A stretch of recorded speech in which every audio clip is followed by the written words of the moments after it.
Aqui, Débora, do Diário do Poder, hoje recebendo o grande jurista brasileiro Ives Gandra Martins, que ajudou a elaborar a nossa Carta Constitucional de 1988. É uma alegria, professor Ives. Eu quero agradecer ao senhor pela deferência, por aceitar o nosso convite e por falar conosco aqui do Diário do Poder.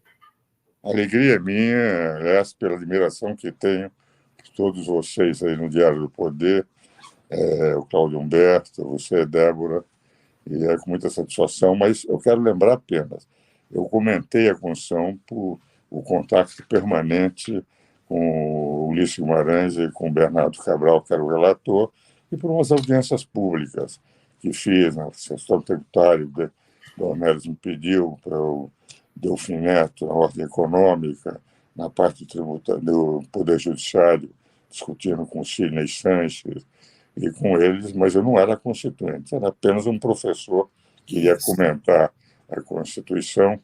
Em alguma coisa, evidentemente, eu terminei auxiliando a escrever, principalmente no campo tributário, mas não era constituinte. E a Exato. responsabilidade é toda daqueles que fizeram a Constituição. Apenas um professor é bondade sua também, né? Não, olha, com a minha idade, eu sou apenas e somente repetidas vezes. Querido, olha só, vamos então para a nossa primeira pergunta. O senhor, que é um homem de excelentes referências, e como eu disse agora há pouco, não só é um homem de referências, mas é a própria referência, o referencial de muitos políticos e juristas brasileiros, eu gostaria que nos desse um norte, olhando para o atual cenário da nossa República, professor, é possível estabelecer um precedente ou um parâmetro de onde é que vai parar esse jogo de interferência de um poder sobre o outro? Fez o seguinte: pela Constituição, eu sou apenas professor de Direito Constitucional, eles criaram freios e contrapesos na Constituição para evitar a intervenção de um poder no outro. Para a senhora ter noção, nós vínhamos de um regime em que tinha um poder mais forte, que era o executivo, ou no regime militar, e os outros poderes eram, de certa forma, acordos. Legislativo, nas medidas provisórias, e eram decretos-leis naquela época, ele só poderia aprovar ou rejeitar, não podia apresentar nenhuma emenda. Quer dizer, era um poder extremamente forte. Poder Judiciário, o Procurador-Geral da República era o único que podia entrar com ações diretas de inconstitucionalidade, que não chamava ações, mas era uma representação de incidente de inconstitucionalidade. E ele era, ao mesmo tempo, o advogado do presidente. Vale dizer, questões de inconstitucionalidade de natureza federal não eram levados ao Supremo Tribunal Federal. Tínhamos, portanto, uma limitação. O que os constituintes pensavam, doutora Débora? O seguinte: vamos eliminar isso de um poder dominar o outro. O título 4º da Constituição, que é o mais importante, porque declara a organização dos poderes, os constituintes do artigo 44 a 135, praticamente metade da Constituição é o artigo 44, é o título 4º da Constituição. Eles definiram exaustivamente a competência de cada poder.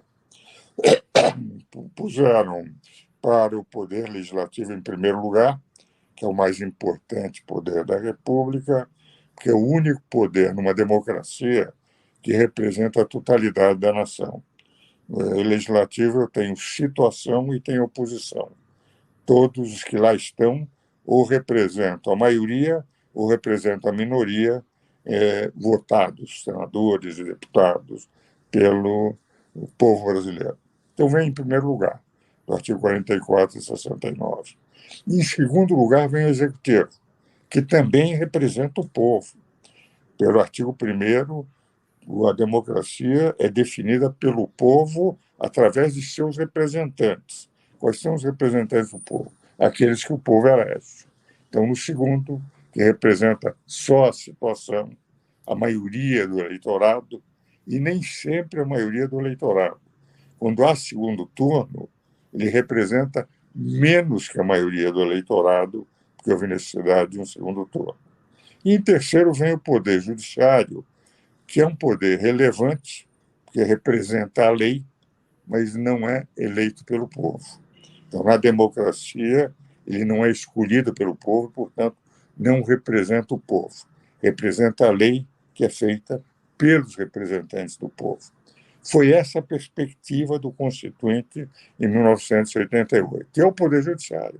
Colocou duas instituições relevantíssimas para a existência do Poder Judiciário, que é a Advocacia e o Ministério Público.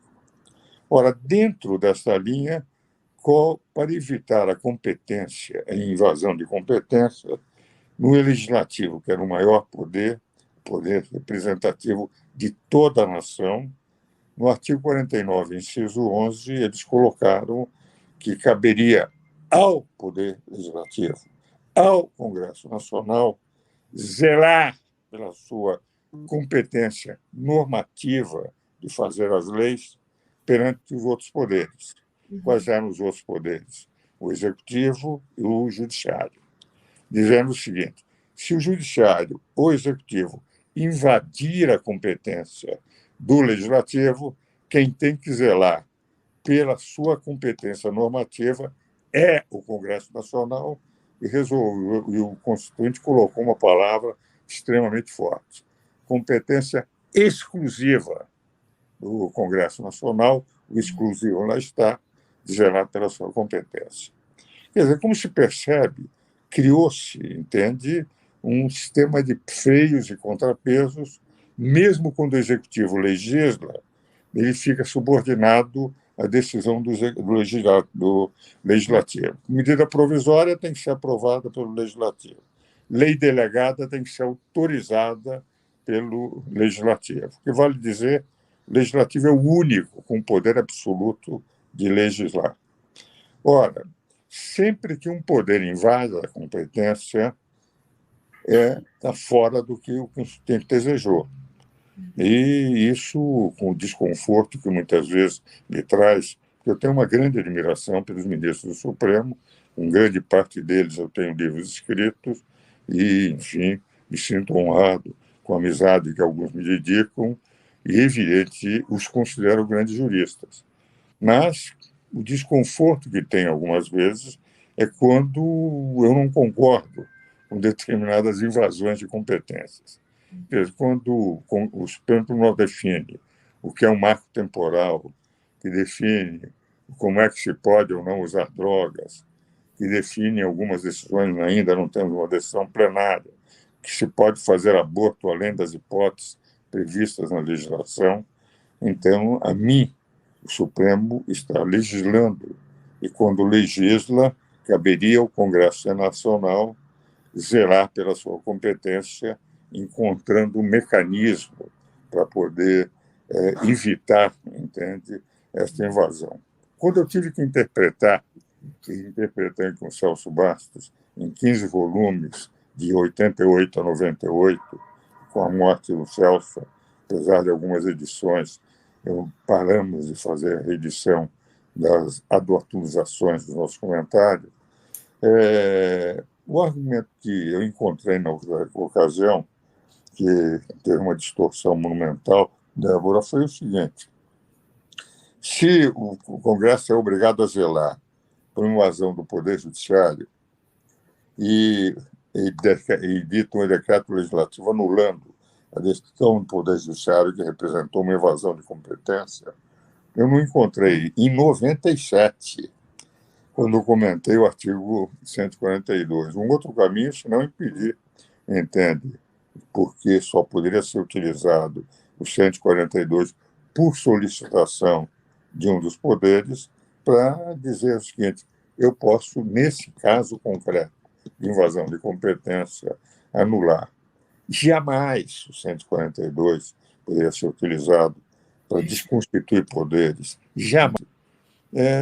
Não encontrando um outro instrumento, eu imaginei que, se viesse a pedir, que poderia ser qualquer um dos dois poderes, o legislativo e o executivo, poderia dizer: nesse ponto concreto, para garantir e não romper, jamais desconstituir poderes ou romper a ordem, poderia ser utilizado.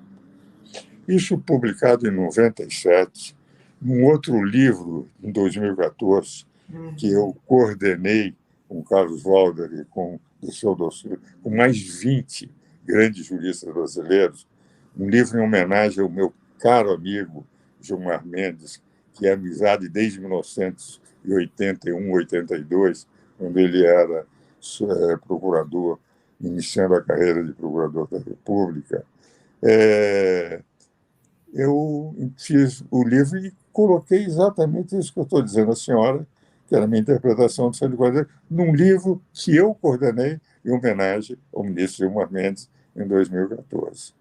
Como foi a minha surpresa de, em primeiro lugar, ouvir inúmeros juristas falando aí no país de que a minha interpretação era uma interpretação golpista, se fosse golpista, desde 97, com todos os ministros receberam, da época, os nossos comentários, que a editora fez questão de entregar, ou num livro de homenagem ao Gilmar Mendes, isso já se poderia imaginar, o governo era da Dilma e o outro era do Fernando Henrique.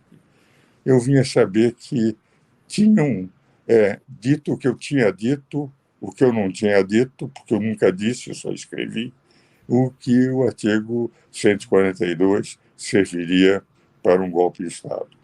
Exato. O que é pior, Débora, que, enfim, se souber usar com um pouco de bom humor, é o seguinte, é que todos falavam como se, apesar de eu ter quase uma centena de livros publicados, mais ou menos pessoais, mais de 500, em 21 países, artigos e livros publicados, dava a impressão que a minha obra completa era a interpretação distorcida do artigo 142, que durante 60 anos de magistério, pertencendo a 36 academias, tendo títulos acadêmicos, 45 títulos acadêmicos no Brasil, na América e na Europa, catedrático na universidade, com títulos na Romênia, na Argentina, no Peru, em Portugal, entende?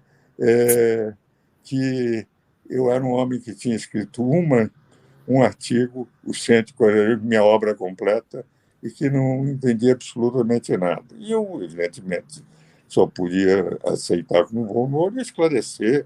Aí, então, só para dizer, então, elas têm que se levar com um bom humor.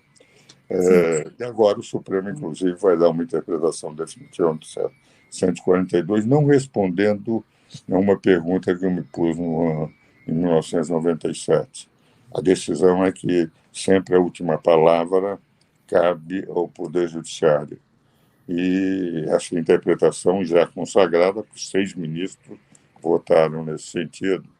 E a pergunta que eu continuo fazendo, eu não sei o instrumento, se a Constituição coloca que cabe ao Congresso Nacional uma competência exclusiva de zelar por sua competência legislativa, e se a invasão é feita pelo Poder Judiciário,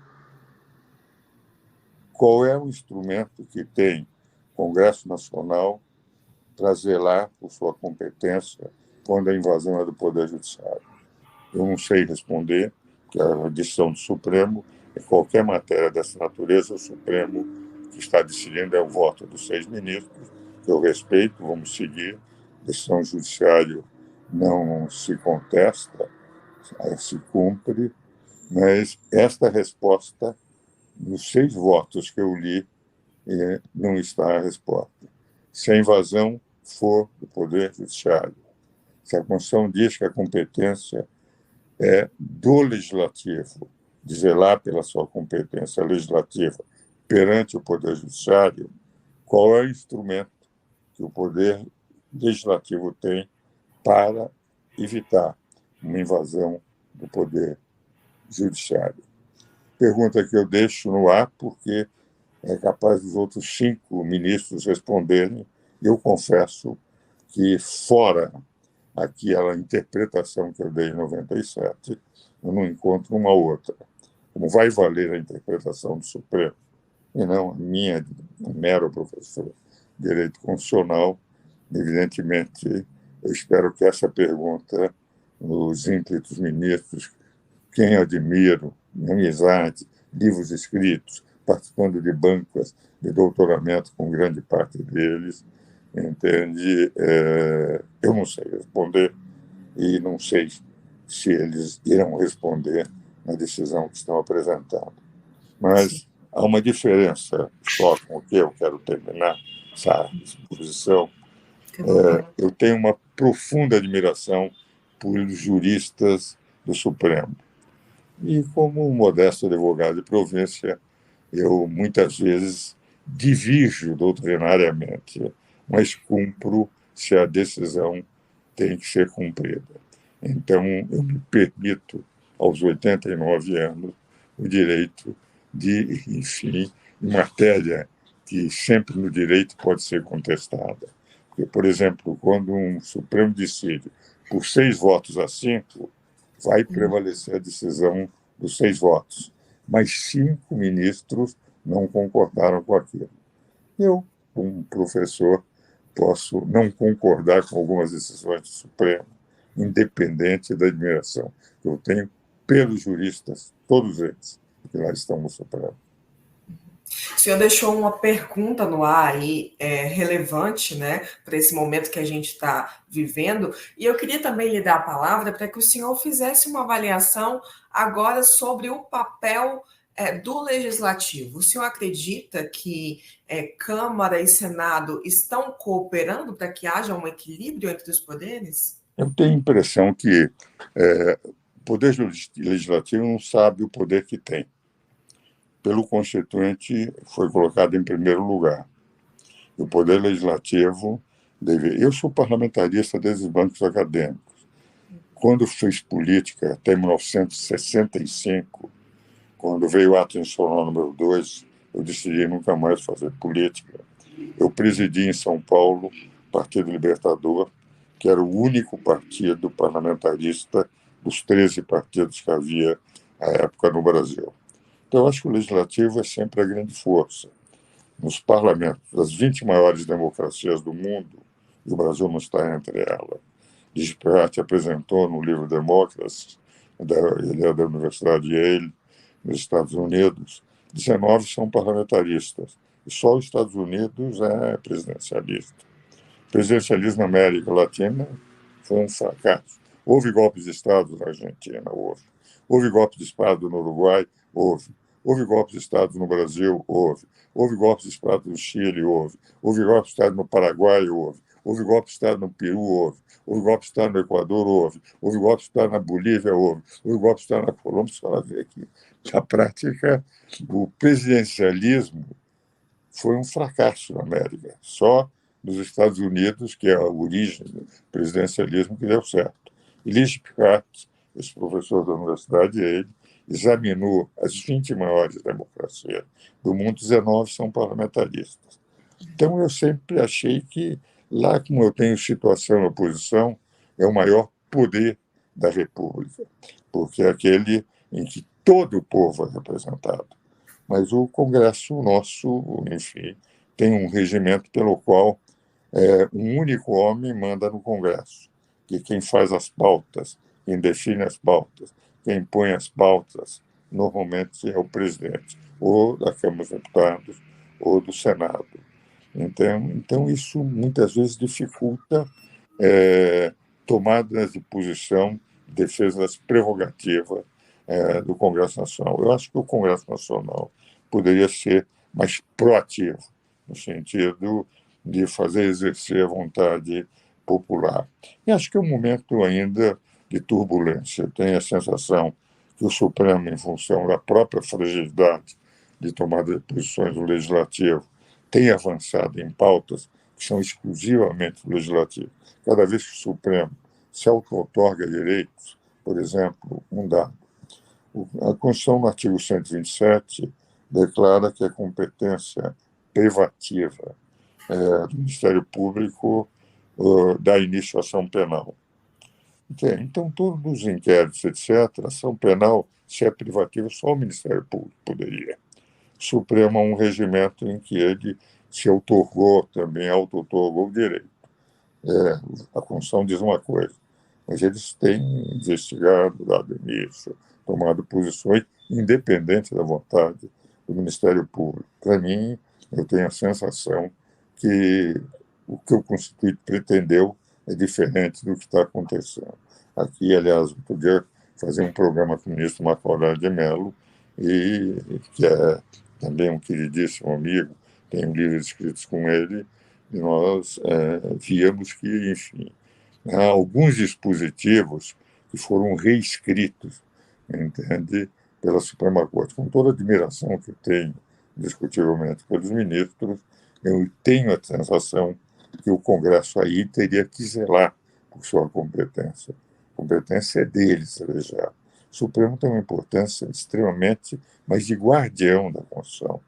Um outro meu amigo falecido, com quem eu escrevi mais de 30 livros nos simpósios nacionais de direito tributário, a meu ver, o maior ministro da história do Supremo, o ministro José Carlos Moreira Alves.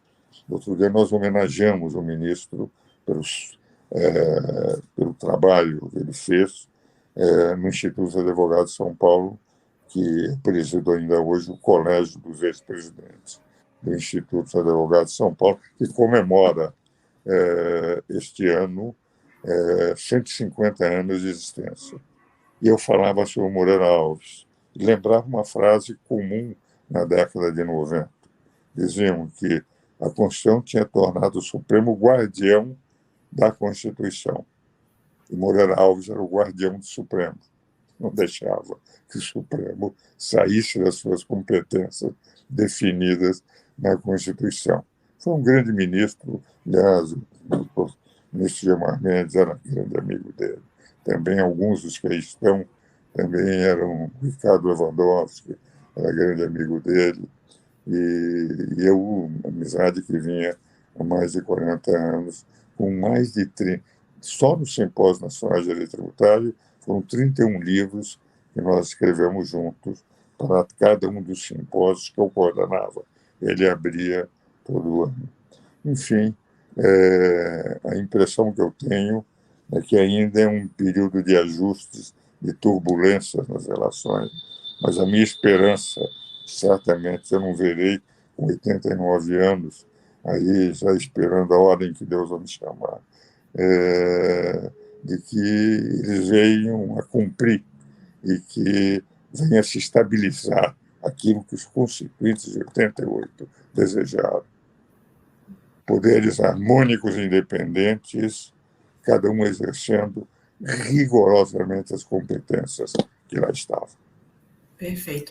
O senhor falou sobre o regimento do Congresso, que concentra ali um poder uníssono, né? Um poder sobre um homem só. Eu queria aproveitar essa fala para perguntar: o senhor acredita que do jeito que as coisas vão, o Supremo se configura da mesma forma? E eu pergunto isso não por conta da presidência do Supremo, mas porque nós vemos o ministro Alexandre de Moraes ocupar um lugar de protagonismo em relação à casa. O que o senhor pensa a respeito disso? Veja o seguinte, o Alexandre também é um que, antes de ser ministro, nós éramos amigos, participávamos de bancas de doutoramento, escrevemos livros juntos. Quando eu presidi a Comissão de Reforma Política da Ordem dos Advogados em São Paulo durante 3 anos, eu tinha uma comissão de 12 juristas brilhantíssimos. Era o Nelson Jobim, José Afonso da Silva, Ney Prado, Samantha Meia. Então, um grupo realmente. E um dos 12 era o Alexandre de Moraes, que teve um papel brilhantíssimo na comissão, os 14 projetos que apresentamos ao Congresso Nacional. Então, eu tenho uma grande admiração por ele, participamos de bancas de doutoramento, demos palestras juntos, e, enfim, uma amizade que vinha da época em que ele era secretário de Justiça. Eu confesso que, e cito muito o Alexandre nos seus comentários à Constituição. Se ela pegar muitos dos meus trabalhos, eu cito aquilo que ele comentava e muito bem. Na Constituição, em que os comentários dele muito mais práticos do nossos eram comentários logo depois da Constituição, e ele num único volume, Ele comentou toda a Constituição e tem atualizado com quase 40 edições. Então, a admiração que eu tenho por ele é muito grande. Inclusive, quando foi escolhido pelo presidente Michel Temer, que também é um outro amigo de mais de 40 anos,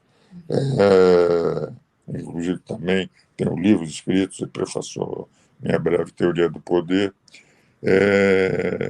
Eu mesmo fui no Congresso Nacional, disse a ele, disse ao Michel, que eles podiam usar e foi apresentado meu nome em defesa do Alexandre como grande constitucionalista. Agora, eu, a essa altura, tenho divergido em algumas decisões e tenho apresentado, com todo o respeito devido ao ministro do Supremo, eu ataco ideia, nunca ataco pessoas, em que tem havido invasão de competências. E nesse ponto, apesar de admirar o jurista, muitas vezes divirjo do ministro, meu divergência valendo uma mera reflexão acadêmica, a dele valendo, porque ele tem o direito de impor a decisão, mas eu tenho a sensação que ele invadiu competências e tenho dito isso com todo o respeito, apesar da admiração de todo um histórico de livros escritos juntos, de bancas que participamos, enfim, dessa convivência acadêmica que tivemos antes dele ser ministro. Perfeito. Agora, uma última pergunta que eu gostaria de fazer aqui para a nossa conversa, professor, é sobre a ameaça aos mandatos de parlamentares diversos, né? Entre eles, agora nós temos na Berlinda o senador Sérgio Moro, também ameaçado de perder o seu mandato, por exemplo, o senador Jorge Seif, né? Nós tivemos no último ano o caso da Dallagnol, e é um histórico que eu acho que na história recente do Brasil a gente não tem de parlamentares perdendo mandatos por motivos que a própria população não entende, parece que não são palpáveis. E quais são as suas impressões e avaliações sobre isso? Veja o seguinte, eu me formei em 1958 e, inclusive, por exemplo, no Tribunal Regional Eleitoral de São Paulo, que comemorou 80 anos, eles ainda pediram para que eu escrevesse sobre, num livro que editaram, a minha presidência, em que eu novei algumas coisas na presidência do Partido Libertador, em que fiz vestibular para candidatos, para saber perfeitamente qual era a sua posição doutrinária, para ver se há de vocação parlamentarista. E tenho uma admiração também pelo desembargador, o ministro do Tribunal Superior Eleitoral. Mas minha posição em relação à justiça eleitoral é um pouco diferente daquilo que foi, inclusive, aprovado na Constituinte e que eu vinha defendendo desde a minha formatura. Não são muitos os países que têm justiça eleitoral. Grandes países não têm justiça eleitoral. Mas quando a justiça eleitoral foi criada, tínhamos a sensação de que a função da justiça eleitoral era apenas coordenar o processo, porque não caberia à justiça eleitoral interferir na vontade do eleitor. Porque se há uma democracia, quem comanda é aqueles que eles querem como representantes, é o eleitor. Então, era uma justiça para coordenar o trabalho com o mínimo de intervenção para respeitar o máximo a vontade do eleitor. E se nós analisarmos, digamos, no passado anterior a 64, e depois, se nós analisarmos como se discutia, mesmo no período do regime de exceção, do regime militar, quando nós tínhamos a justiça trabalhando, mas elas não interferiam nesse processo, provavelmente. Os deputados eram eleitos, senadores, etc. Podiam ser, não por força da justiça, mas por vontade, como muitas vezes aconteceu logo no início, até com o ministro do Supremo, no ato institucional número 1. Eu entendia sempre que era uma justiça diferente das outras. A outra justiça tem que fazer justiça, tem o caso concreto. Justiça eleitoral é de coordenação de um processo para evitar ao máximo a intervenção na vontade do eleitor. E o que nós estamos vendo no último momento é que a justiça passou a ser uma interventora na vontade do eleitor. Por exemplo, o caso da Dallagnol. O Dallagnol teve 300 e pouco, foi um dos deputados mais votados no Paraná. Quer dizer, quando se condena um eleito pelo povo, não está se condenando um homem, está se condenando todos os eleitores que votaram nele. O Dallagnol, quando ele foi afastado e afastou-se à vontade de 340 mil, creio eu, eleitores brasileiros que votaram nele. Então, cada vez que se pune, entende, alguém, essa punição de alguém que foi eleito e perde o mandato, tá? Quem está perdendo o mandato não é o representante, é todos os representados.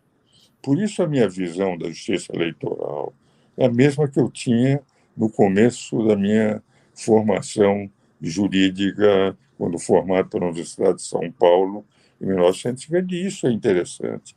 Quando eu consegui a titulação de Direito Constitucional da Universidade Mackenzie, que foi fundado, o Instituto Mackenzie, em 1870, é mais antigo do que a Universidade de São Paulo. O Instituto Mackenzie, quando foi fundado, São Paulo tinha 25 mil habitantes. Hoje, a universidade inteira ela tem 6 vezes mais entre corpo docente e discente do que a população de São Paulo. Quando foi fundada, quando eu consegui a titulação, eu defendia nas aulas exatamente isso que eu estou dizendo à senhora, quando examinava o problema da justiça eleitoral para os meus alunos de direito constitucional. Isto é uma justiça para coordenar o processo, uma intervenção mínima na vontade do eleitor. E essa é a razão pela qual, quando eu vejo muitos candidatos sendo por uma questão de brigas políticas, cada vez que se afasta um candidato eleito pela vontade popular, dando vitória àquele candidato que foi derrotado e que vai concorrer, entende, na perda desse mandato. Então, a minha visão de um velho professor, sou professor universitário há 60 anos, é de que a justiça eleitoral deve interferir o mínimo. E acho que ela tem passado, principalmente nesses últimos tempos, a ser uma justiça interventora. E, às vezes, aspectos periféricos, sem importância maior, estão levando à perda de mandatos. Também, como velho professor, respeito quem decide, mas divirjo. É isso. Então, nós estamos chegando aqui ao final da nossa conversa, professor Ives. Quero te agradecer pelo prazer de nos atender. Quero deixar também a palavra livre, se o senhor quiser fazer considerações finais aqui para a nossa entrevista. Só para terminar, minha prezada Débora, é um prazer, em primeiro lugar, de estar agora ao vivo conversando com vocês. Tenho muitas vezes dado em algumas apresentações rápidas ou manifestações rápidas para as suas publicações escritas. Mas foi um grande prazer falar, até porque eu entendo que o trabalho que vocês têm desenvolvido em Brasília para o Brasil é um trabalho importante. E representa um pouco ao contraponto da unanimidade. Nós temos, infelizmente, muitas vezes visto quando há uma tendência que passa a ser dominante e é preocupante numa democracia onde tem que haver um diálogo cada vez mais altaneiro entre situação e oposição, que a imprensa vai acompanhando. E vocês têm esse mérito de servir como um contraponto, um ataque de ideias e não de pessoas, mas fazer com que o povo brasileiro perceba que, enfim, uma democracia ela existe com o diálogo, a oposição para o bem do país entre situação e oposição. E vocês conseguem esclarecer o eleitor, o brasileiro, aqueles que ouvem. Por isso, tem a minha admiração. Por isso, um grande abraço a você, ao Cláudio Humberto e a todos aqueles que seguem o seu programa.